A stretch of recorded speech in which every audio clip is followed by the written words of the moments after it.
Rise of Ashoka trailer ಅಂದ್ರೆ ಕೇವಲ action ದೃಶ್ಯಗಳ ಸಂತೆ ಅಷ್ಟೇ ಅಲ್ವಲ್ಲ, ಅದರ ಸಂಭಾಷಣೆಗಳ ಒಳಗೆ ಒಂದು ಇಡೀ ಕಥೆಯೇ ಅಡಗಿದೆ. ಬನ್ನಿ, ಈ ವಿಶ್ಲೇಷಣೆಯಲ್ಲಿ ಆ ಡೈಲಾಗ್ಗಳ ಒಂದೊಂದು ಎಳೆಯನ್ನ ಬಿಡಿಸಿ ಆ ಕಥೆಯ ಹಿಂದಿರೋ ನಿಜವಾದ ಶಕ್ತಿ ಏನು ಅಂತ ಅರ್ಥ ಮಾಡ್ಕೊಳ್ಳೋಣ. ಟ್ರೇಲರ್ ಶುರುವಾಗೋದೇ ನೋಡಿ ಒಂದು ನೇರವಾದ ಪ್ರಶ್ನೆಯೊಂದಿಗೆ. ಇಲ್ಲಿ ಏನ್ ನಡೀತಿದೆ? ಈ ಒಂದೇ ಒಂದು ಸರಳ ಪ್ರಶ್ನೆ ಇಡೀ ಕಥೆಯ ತಿರುಳನ್ನು ನಮ್ಮ ಮುಂದೆ ತೆರೆದಿಡುತ್ತೆ.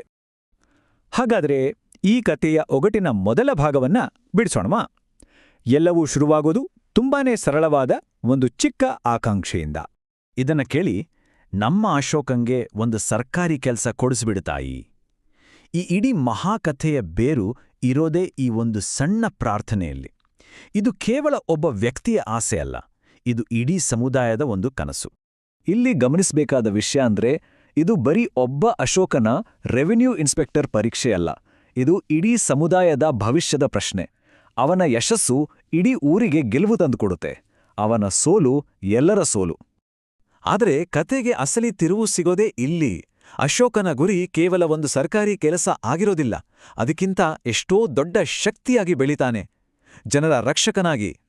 ಈ ಹೋಲಿಕೆ ನಿಜಕ್ಕೂ ಅದ್ಭುತ. ಒಂದ್ ಕಡೆ ಸಮುದಾಯದ ಸರಳ ಆಸೆ, ಅವನಿಗೊಂದು ಸರ್ಕಾರಿ ಕೆಲಸ ಸಿಕ್ಬಿಡ್ಲಿ. ಇನ್ನೊಂದ್ ಕಡೆ ಅಶೋಕನ ಗರ್ಜನೆ, ಅಲ್ಲಿ ರಕ್ತ ಹರಿಸಿದವರು ನನ್ನ ಜನ. ಈ ಎರಡೂ ಮಾತುಗಳ ನಡುವಿನ ಅಂತರ ಇದೆಯಲ್ಲ, ಅದೇ ಅಶೋಕನ ನಿಜವಾದ ವ್ಯಕ್ತಿತ್ವ ಏನು ಅಂತ ನಮಗೆ ತೋರಿಸುತ್ತೆ.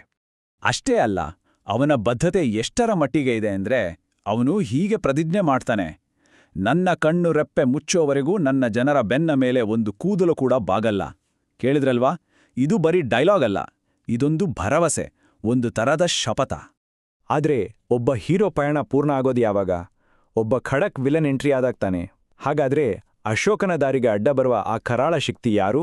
ನೋಡೋಣ ಬನ್ನಿ. ಕುಟ್ಟಿ ಬಾಬು ಯಾರಿವನು? ಈ ಹೆಸರು ಕೇಳೋಕೆ ಸುಮ್ನೆ ಒಂದು ಹೆಸರಿದ್ದಂಗೆ ಇದೆ, ಆದ್ರೆ ಅದೊಂದು ಭಯದ ಸಂಕೇತ. ಅವನ ಬಗ್ಗೆ ಹೇಳೋದೇ ಹೀಗೆ: ನೀರಿಗಿಂತ ಹೆಚ್ಚು ರಕ್ತ ಹರಿಸಿದ ವ್ಯಕ್ತಿ, ಅವನನ್ನು ಎದುರು ಹಾಕೊಂಡ್ರೆ ಬೆನ್ನು ಮೇಲೆ ಸಾವನ್ನು ಹೊತ್ತುಕೊಂಡ ಹಾಗೆ ಅಂತ.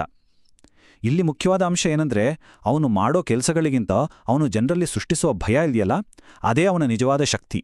ಹಾಗಾಗಿ ಇದು ಕೇವಲ ಇಬ್ಬರು ವ್ಯಕ್ತಿಗಳ ನಡುವಿನ ದ್ವೇಷದ ಕತೆ ಅಲ್ಲವೇ ಅಲ್ಲ, ಇದು ಎರಡು ಬೇರೆ ಬೇರೆ ಜಗತ್ತುಗಳ ನಡುವಿನ ಅಧಿಕಾರಕ್ಕಾಗಿ ನಡೆಯೋ ಒಂದು ದೊಡ್ಡ ಸಂಗ್ರಾಮ. ಈ ಹೋರಾಟದ ತಿರುಳೇ ಇಲ್ಲಿದೆ ನೋಡಿ.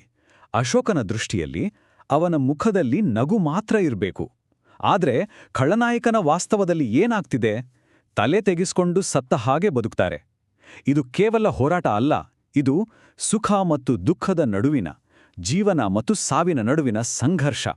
ಮತ್ತು ಈ ದಬ್ಬಾಳಿಕೆಯ ವಿರುದ್ಧ ನಿಲ್ಲುವ ಧೈರ್ಯ ಯಾರಿಗಿದೆ? ಇಷ್ಟು ದಿವಸ ನೀವೆಲ್ಲ ಹೆದರ್ತಾ ಇದ್ರೆ ಅವನು ಎದುರಿಸ್ತಿದ್ದ ಯಾರು? ಅಶೋಕ ಒಬ್ನೇ. ಇದೇ ಮಾತು ಅಂತಿಮ ಮುಖಾಮುಖಿಗೆ ಕಹಳೆ ಊದಿದ ಹಾಗೆ. ಆದರೆ ಈ ಸಂಘರ್ಷ ಕೇವಲ ಒಂದು ಹಳ್ಳಿಗೆ ಅಥವಾ ಒಂದು ಊರಿಗೆ ಸೀಮಿತವಾಗಿಲ್ಲ, ಅದು ಈಗ ಇನ್ನೊಂದು ದೊಡ್ಡ ಹಂತಕ್ಕೆ ಏರುತ್ತೆ. ಈಗ ಪಣಕ್ಕಿರುವುದು ಒಂದು ಇಡೀ ಸಾಮ್ರಾಜ್ಯ. ಇದರ ಅರ್ಥ ಏನು? ಕುಟ್ಟಿಬಾಬು ಕೇವಲ ಒಬ್ಬ ವ್ಯಕ್ತಿಯಲ್ಲ, ಅವನು ಕುಸಿಯುತ್ತಿರುವ ಒಂದು ದೊಡ್ಡ ಅಧಿಕಾರ ವ್ಯವಸ್ಥೆಯ ಪ್ರತಿನಿಧಿ. ಹಾಗಾಗಿ ಅಶೋಕ ಹೋರಾಡ್ತಿರುವುದು ಒಬ್ಬ ಕುಟ್ಟಿಬಾಬುವಿನ ವಿರುದ್ಧ ಅಲ್ಲ, ಕುಸಿಯುತ್ತಿರುವ ಒಂದು ಇಡೀ ಸಾಮ್ರಾಜ್ಯದ ವಿರುದ್ಧ. ತಮ್ಮ ಕುಸಿಯುತ್ತಿರುವ ಸಾಮ್ರಾಜ್ಯವನ್ನ ಉಳಿಸ್ಕೊಳ್ಳೋಕೆ ಅವರು ಯಾವುದೇ ಬೆಲೆ ತೆರೋಕೆ ಸಿದ್ಧ. ಅದಕ್ಕೊಂದು ಬೆಲೆ ಇದೆ. ಆ ಬೆಲೆ ಎಷ್ಟು ಗೊತ್ತಾ? 100. ಮತ್ತು ಈಗ ಬರೋದು ಈ ಕಥೆಯ ಅತ್ಯಂತ ಆಘಾತಕಾರಿ, ಅತ್ಯಂತ ಕ್ರೂರ ಬೆದರಿಕೆ.